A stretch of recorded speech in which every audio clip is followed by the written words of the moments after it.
For more on this developing situation, we're now joined by Fire Superintendent Greg Rankin from the New South Wales RFS. Good morning to you, Greg. As we just heard with our reporter Emily, we are going to expect some windier conditions. I've spoken to our meteorologist this morning. We're expecting winds of around 40 kilometres per hour mid-morning around the mid-north coast. Of course, not as hot as Friday, but certainly those emergency levels are no longer in place. But a number of watch and acts. How many have we got so far and how many bushfires are uncontained?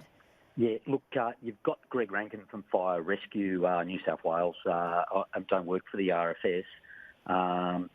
So we've got a commitment for the Fire Rescue New South Wales, assisting the RFS up the coast on all these fires.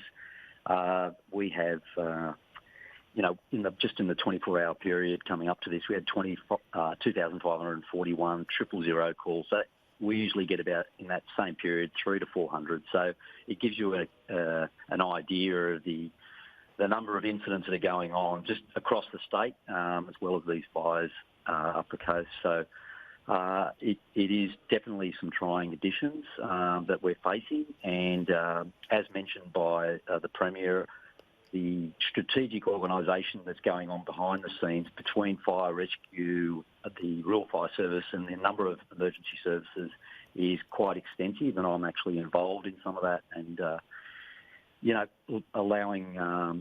giving support to those firefighters on the mid-north coast from teams in Sydney and west of the Divide as well. As we know, we've got interstate teams there as well.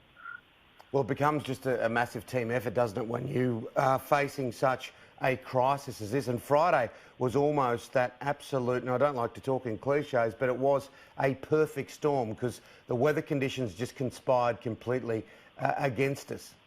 Yeah, that's correct. And look, and as you saw what happened up at Woodford in the Blue Mountains, we have to make sure that we still maintain a commitment, and this is where we work really closely with the Rural Fire Service to make sure that we also fight the fires we have, but look ahead, especially we know what's going to happen on Tuesday and Wednesday to the fires that may pop up somewhere else. So that's the balancing act that we're all going through, and I can tell you, I'm involved personally, working with my RFS counterparts in the patch I look after down in the southwest of Sydney, and we have to do that balancing act, and it's a really a big thing we do. But I mean, our hearts go out to the communities that are affected. Haven't been involved for 32 years in firefighting. I understand, these people are really hurting, and we want to make sure that we give them as best support we can. The dedication of all the firefighters is, they're working as hard as they can. We've seen some of the footage that they're coming across.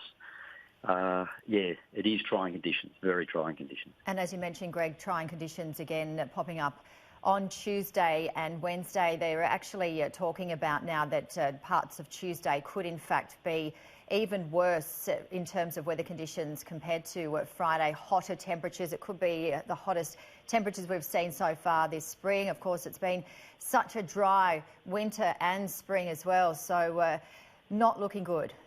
No, it's not. And like I said, 32 years in the fire service, I'm talking to people that are saying they've never seen some of the conditions as dry and with extensive fuel loads that we have. So it's definitely a big commitment from all involved and all the agencies, and we are doing that. I can tell you behind the scenes, everyone is talking. We're all working together to come up with a strategic plan that makes sure that we have the resources in the right locations. It looks like an absolute war zone. You can't see the pictures that we're seeing on our screens, but we're rolling in vision of a fire truck moving through the fire fields. This is compounded by the fact that you mentioned the drought and the lack of water. Yeah, that's right. Look, there are communities in the west where we've had those conversations with where do we get the water for firefighting. Thankfully, at the moment, west of the Divide, we're not seeing any of that, and mainly because of the drought. It's the fuel load there is a lot lower than what it is on the eastern seaboard. But obviously, there are still locations there that have a lack of water. But we are moving strategic resources. As we know, the RFS have a commitment of like 77 aerial bombers committed across the state yesterday. So definitely got some resources there to assist with getting water to those fires. It's going to be dry, well, certainly for the next week or so. We've got that heat coming through, as we've mentioned, with the hot, dry northerlies. And obviously we've got to look out for potential thunderstorms, which can also be another risk, and even not much rainfall in sight. And as we mentioned about the drought, well, 98% of New South Wales is officially drought declared. And for Queensland as well, we've seen a huge amount of that state drought declared, and yeah, just no relief in sight at all. Those temperatures are really searing next week, and we're going to be getting some extreme fire danger ratings, very close to catastrophic. Yeah, that's right. And look, the 5th of September is when some of these fires started up there around Armidale, and we're still going now, and that fire is still going. So yeah, we're going to have a long, hot summer unless we get some relief from the rain. But like I said, we're all doing this strategic planning. We have been looking at, months and months ago about this, and knowing that this could occur.